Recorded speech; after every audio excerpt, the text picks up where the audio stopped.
Today I'm going to share 4 quick, super easy little hacks that you can use on Sales Navigator that you probably don't know about that are going to help you double your conversion rate when it comes to lead generation. Hey, how's it going? Ryan Caswell here from b2bleads.com, and today I'm going to share a few quick hacks that can help you double your conversion rate by drastically improving your target market on LinkedIn. Let's jump straight into it. Alrighty. So for those of you who aren't familiar with LinkedIn or Sales Navigator and using it to build targeted lists of leads, this is probably a little bit further along for you, but I do have a really good video I posted recently on it goes over everything around how to build your target market on LinkedIn. Today, we're just going to go over a few quick little tips that you probably don't know about that are going to help you improve your targeting on LinkedIn, assuming you already know how to find your target market based on their titles. So let's do a really quick one. So let's have a look around Brisbane, Australia, get rid of caps lock. We'll look at an industry, financial services, and title. So let's do just some of the main decision maker roles in here. Or actually, let's just go director. So we've built a really simple list here around 2K. We're looking at directors in financial services around Brisbane. Let's say that's our ideal target market. So the first tip I wanted to go over is how to, and this is probably of all the tips I'm going to talk about today, this is probably the best one. We want to increase our chance of, if we reach out to these people, when we're using up our limit of invites and messages that we can send on LinkedIn, we want to make sure they have the best chance of converting that person, getting that person to engage with us and get on a call. So the best tip, on the easiest tips, is going to this spotlights tab and finding people who we know are active. So the best one here is posted in the last 30 days. But, we've also got changed jobs in the last 90 days, mentioned in the news, share experience. Well, share experiences probably isn't that great a one, but these two are indicators that people are actually using the platform, because a lot of people don't actually even use LinkedIn. They have an account, probably like me with my Facebook account, and just never use it. So this helps us identify people who are more likely to engage, who we know are using the platform. Super powerful. The next thing we want to do is, of course, tighten up our list. We want to make sure that the people we reach out to are all relevant. Makes sense, right? So there's 2 things that we can do here. This is a really cool little hack that a lot of people don't know about.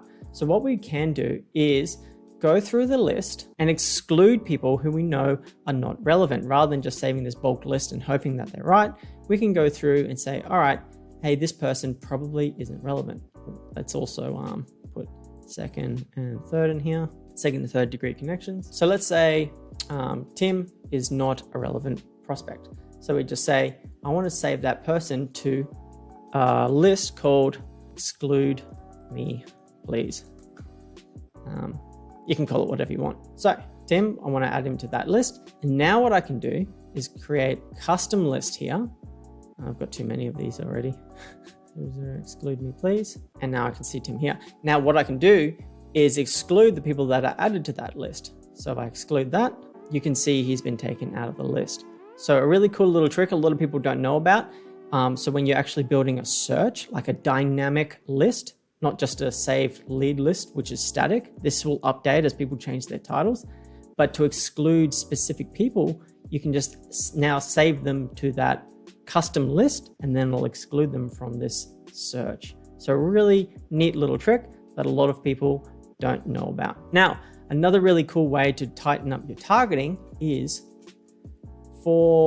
heading to the last page and seeing if the results are still relevant here. Because oftentimes we look at the first page and we're like, yeah, that's awesome. That's bang on. These are exactly who I want to talk to. But that's what LinkedIn does. It presents the most relevant results first. But as we get to the last page, that's where the results tend to break down.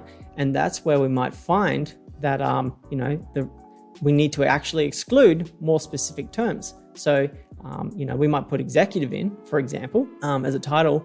And then when we get to the last page, we're seeing executive assistants in there. When we go, I need to actually exclude those people from the search, because then I'll end up reaching out to people that aren't relevant. So we can do something like assistant in the title search and exclude assistant as a term, and it'll only bring directors in or executives in, as in the example I was talking about, that aren't executive assistants. It'll exclude anyone with that keyword in their specific title. And one other really cool trick using Sales Navigator that not many people know about, and this is really cool if you're working in a team and you're trying not to double hit contacts with lots of sales reps around, is you can actually go view all filters and you can click on connection of. So you can actually say connection of, I don't know, say Elliot, and then you can search. He hasn't got anyone here, but you can search for connections of other people who may be in your team. And that way you can build lists of people you know to exclude as well. The downside issue here is that you can't do like what we did here with excluding a custom list. You can't exclude people who are connections of that person.